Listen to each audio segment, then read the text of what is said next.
Sir को बहुत बहुत धन्यवाद देना चाहता हूँ, क्योंकि इस जर्नी में क्योंकि काफ़ी लंबी रही है, सर का भी बहुत योगदान रहा है। मैं इनसे जब से जुड़ा हुआ हूँ, जब से अकेडमी वहाँ पे सरदार स्कूल के सामने चला रही थी 2019 में, पहले मैं सबसे पहले सर से मिला था एयरफोर्स की ग्रुप डिस्कशन के लिए। तो तभी से सर ने काफ़ी मदद की मेरी। फिर एयरफोर्स में उस टाइम मेरा हो नहीं पाया था फाइनल, 2 नंबर से मैं रह गया था। फिर एयरफोर्स के लिए कर रहा था तैयारी, तो अच्छे नंबर भी लाए थे। उसके बाद मेहनत की तो वैकेंसी फिर क्या हुआ कि कैंसिल हो गई, अग्निवीर आ गई उसकी जगह पे। तो इस वजह से एयरफोर्स में हो नहीं पाया।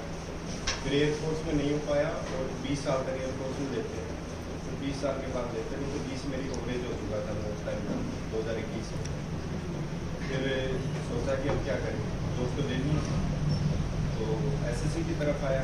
इसी बीच मैंने बैंक के भी काफ़ी एग्जाम्स दिए, क्योंकि कंफ्यूज था उस टाइम पर क्या करूँ। तो बैंक में IBPS के होते हैं, क्लर्क PO, तो SBI के भी दिए। प्रीलिम्स मेरे 4-5 निकले, बट मेंस में कभी नहीं हुआ। तो उसके बाद में SSC के एग्ज़ाम्स दिए। SSC में GD से शुरुआत की, MTS भी दिए, डिस्ट्रिक्ट तक पहुँचा, फाइनल स्टेज में जाके कभी मेरिट में आऊँ। NDC के एग्ज़ाम्स भी दिए, 2-3 एग्ज़ाम, उसमें भी कभी टाइपिंग में हो गया, कभी फाइनल मेरिट में आउट हो गया। CGL का मेंस दिया एक बार।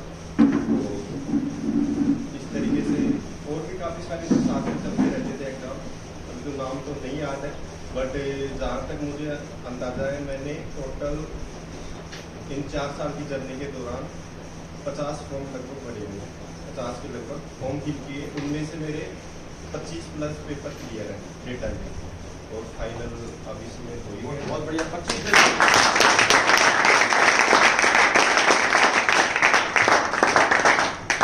लेकिन ये था कि तैयारी मैंने घर से ही की थी, थोड़ी फाइनेंशियल स्थिति इतनी मजबूत नहीं थी कि बाहर जाके पढ़ सकूँ, तो घर से ही तैयारी की थी। लाइब्रेरी जाता था सुबह, शाम को घर से ही जाके वहीं पे रहना वो करना था। तो ये था कि जब रिसोर्सेज कम होते हैं तो थोड़ी मेहनत ज़्यादा करनी पड़ती है। तो लगे रहा ये है कि बीच में रिजल्ट फेलियर मिले, काफ़ी ज़्यादा फेलियर मिले, और मानसिक तनाव भी बहुत ज़्यादा आया बीच में से 2022-23 के बीच में। लेकिन ये था कि मन में एक दृढ़ निश्चय था कि हाँ कर सकते हैं, मेहनत करेंगे तो कर सकते हैं, तो रुका नहीं। कंटिन्यू एग्जाम देता रहा, प्रॉब्लम्स आती रही, फेल भी होते रहे, बट रुका नहीं। और एक बात और मैं थोड़ी सी ऐड करना चाहूँगा, क्योंकि कई बार कुछ स्टूडेंट्स, मैं भी सोचता था शुरुआत में, ये सोच लेते हैं कि मेरा तो दिमाग कमज़ोर है, यानी कि मैं उससे कम पढ़ सकता हूँ, और उसका तो ज़्यादा तेज है और मेरा कम है। तो उन सब स्टूडेंट्स के लिए मैं एक ही बात बोलना चाहूँगा कि हार्ड वर्क बीट्स टैलेंट, यानी कि हार्ड वर्क टैलेंट जो उसको मिला है उसको बीट करेगा। वो कैसे करेगा? मान लो कोई एक स्टूडेंट ऐसा है जो किसी चीज़ को पढ़ने से 2 बार पढ़ने से याद कर लेता है, और तुम ऐसे हो कमज़ोर मानते हो अपने आप को कि तुम 4 बार पढ़ने से उसी चीज़ को याद कर पाते हो। तो जब तुम हार्ड वर्क करते हो और उसी चीज़ को तुम 6 बार पढ़ लेते हो, वो 2 बार पढ़ के क्योंकि उसको याद हो चुका।